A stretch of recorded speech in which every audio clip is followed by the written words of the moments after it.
Karon mo ang gitawag nga Miyerkules de Ceniza o Miyerkules sa Badlis kun Ash Wednesday 2024.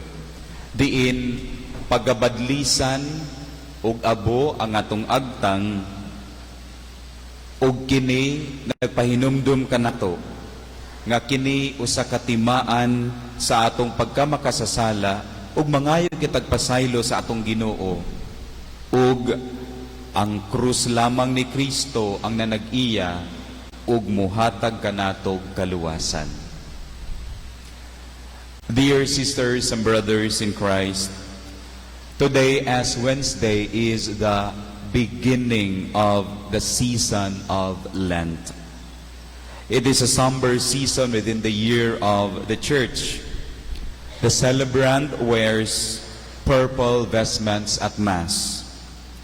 Way mga buyak sa altar, sa mga misa sa Domingo, dili na kantahon ang himaya sa Dios sa kahitasan. Hence, there is a general toning down. Ug labaw sa tanan, sa panahon sa Kwaresma, kitang tanan maghinulsol, mobalik ngadto sa Dios. Dear brethren, how does the season of Lent affect you? Nakapahiduol ba kanimo ngadto sa Dios ang panahon sa Kwaresma? There are 3 keys for us to have a meaningful observance of Lent. Una, maong paghimo sa mga buhat sa kaluoy kun almsgiving. Ikaduha, mao ang pagampo kon prayer. Ug ang ikatulo, mao ang pagpuasa o fasting. In all of these 3, Jesus advocates silence and self-introspection. Apan baliktad kini sa ginatudlo sa modernong panahon nato karon, in dili nakahilom kundili ang pagkabudyong, ang pagkabanha ang mipatigbabaw sa atong palibot. In almsgiving, prayer and fasting, Jesus Christ advocates doing it in the privacy of your heart. Diha sa Ebanghelyo karon, si Jesus miingon, kinahanglan nga walay mahibalo sa imong paghimo sa buhat sa kaluoy, pagampo o pagpuasa, bisan gani ang imong suod nga higala. Wow, ngano kaha sa kahiluman, ngano kaha nga in silence man. Because it is in silence and secrecy that you would also receive blessings from God. Ilabi na gayo diha sa gitawag nga spiritual blessings. Say for example, how could you have peace of mind? It is through silence. How would you feel the presence of God in life? It is in silence also.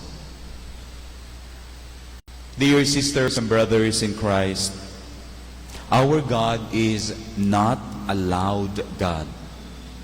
He is a God that loves silence. He is not like the many artificial gods of the secular world that thrive in noise and publicity. Come to think of it, is it possible to have communion with Jesus through noise and publicity? Never. Dili gayud nato mahimamat ang Dios diha sa kabudyong, kabanha, diha sa publicity and other acts of self-promotion. Mga igsuon, sa pagsugod nato karon sa Kwaresma, 40 days, 40 ka adlaw, lantaw nato pagbalik ang ato taghimo na mga kabudyong, kabanha sa mga nanlabay na mga buyan sa ato kinabuhi dinhi sa kalibutan. Let us look at our Facebook account and other social media platforms and observe how loudly we promoted our life there. At ito pagpaghambog diha sa Facebook. And let us ask ourselves this question: has this self-promotion and loud lifestyle led me in close communion with Jesus?